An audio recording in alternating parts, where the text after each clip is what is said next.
We are here. This is another wrestling podcast, and we are interviewing none other than Mike Bennett.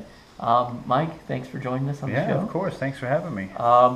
Big year for you, Yeah. 2014. It's been good. Can you take us through a little bit of 2014? Just how's it been so far? Yeah, well, I mean, I guess 2013 ended kind of a career high because I had a really cool match with Kevin Steen, and it was a pleasure to be in the ring with him because, you know, I've known him since I started with Ring of Honor, and me and him always pitched ideas back and forth that we wanted to do stuff together, and they were always just like, well, whatever. And then finally with the whole BJ thing happening, Kevin pitched this idea to me about the pile drive, and I was like, oh yeah, that's a great idea, and we pitched it to Ring of Honor, and they did it, and we were like, oh, awesome.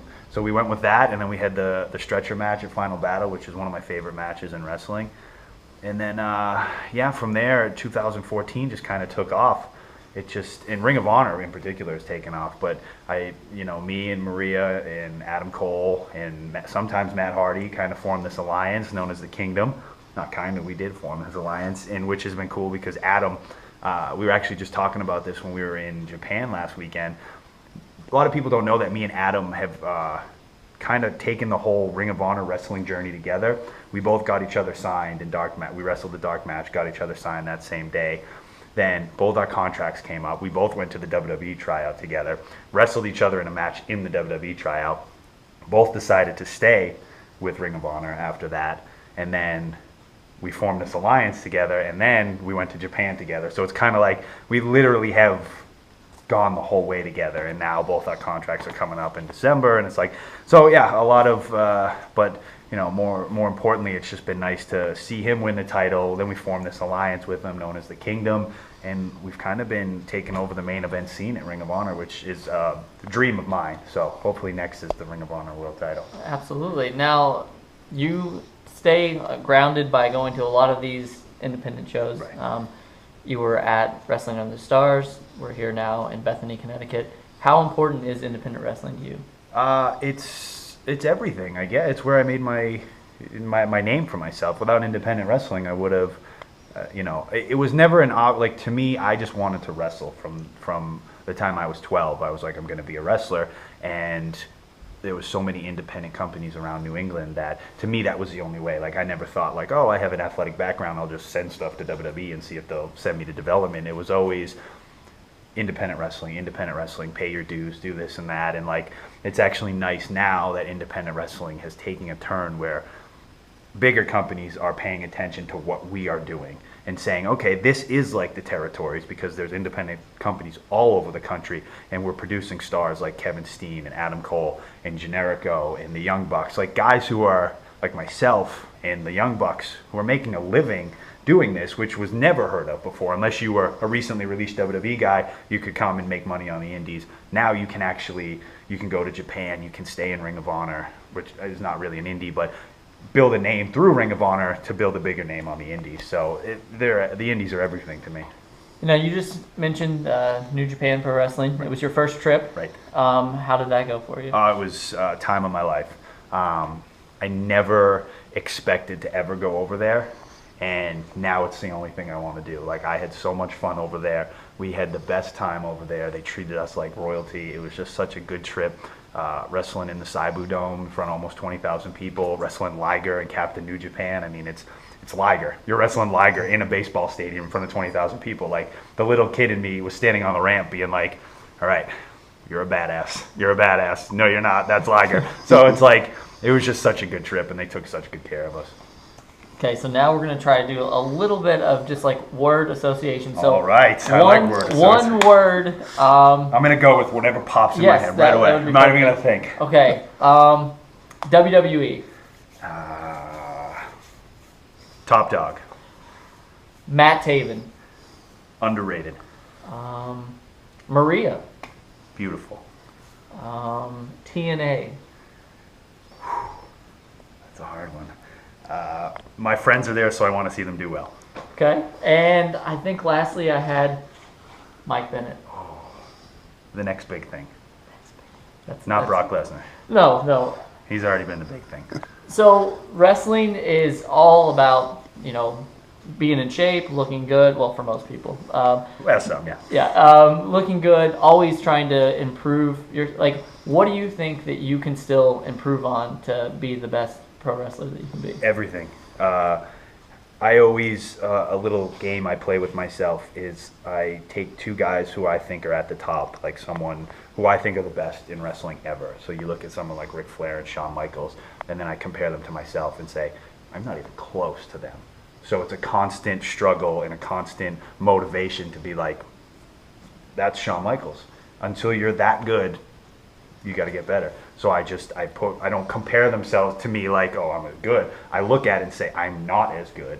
And then I even look at guys who are in Ring of Honor. I look at guys like Adam Cole, and then I look at guys like AJ Styles who they bring in, and I'm like, I got to get there. I got to get there. So it's a constant way of putting people in front of you in a way to say, I got to reach that and then surpass them. So it's kind of like a game. You say, that guy's good. In a good way, I'm going to compete with him. Okay. Get just a couple more questions. Sure.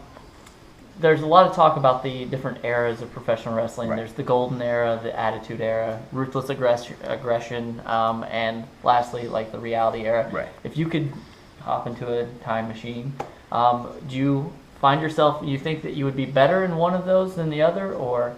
I don't know, because I'm being successful now in this era, but I mean, from the little kid inside of me, I grew up on the Attitude Era, and that was like, I still go home at night and put on the Attitude Era pay-per-views and just watch them for nostalgia reasons.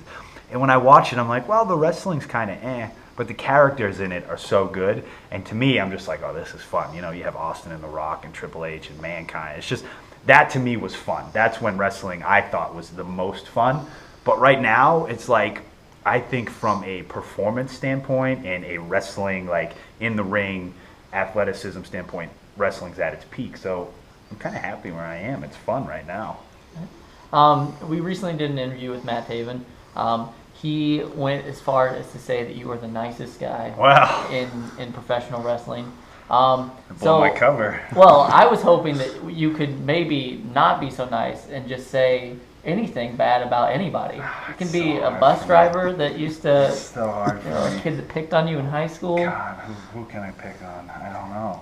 I mean, if you can't come up with anything, then it is true. I don't get mad unless I'm in the ring and I'm a character, but I don't. It takes a lot for me to get mad, because 9 times out of 10, I'm just like, what's the point? If I get mad, then that person got the best of me. So, and then I'm just like, I'm just gonna go talk to Maria, because she's awesome. I don't know how you can be mad. Exactly. Obviously. You have Maria at your side, and I'm just like, I'm not gonna be mad. I just can't be mad. Now, lastly, you've kind of mentioned it, but I don't know. Do you have the network? I do. Yeah. Okay. I love it. For $9.99. $9.99. What do you watch on the network? I watched all the pay-per-views. Like, I constantly just, like last night, we got home from Ring of Honor at 6 in the morning. And for whatever reason, I said to myself, I really want to watch Stone Cold versus Kurt Angle. So I went to SummerSlam, I think it was 2001, and I just, you know what the reason was I was like, I love Stone Cold's heel work near the end of the Attitude Era when he was with the Alliance and stuff like that, because I thought it was just awesome. I don't think he gets enough credit for him as a heel. He was so goofy, but yet so vicious, and I was like, how the hell did he do that? And that match I love, because he literally kicks the crap out of Kurt Angle for most of that match. And the reason I like it is because the return match, when I think Kurt wins the title from him the next pay-per-view, it's completely opposite.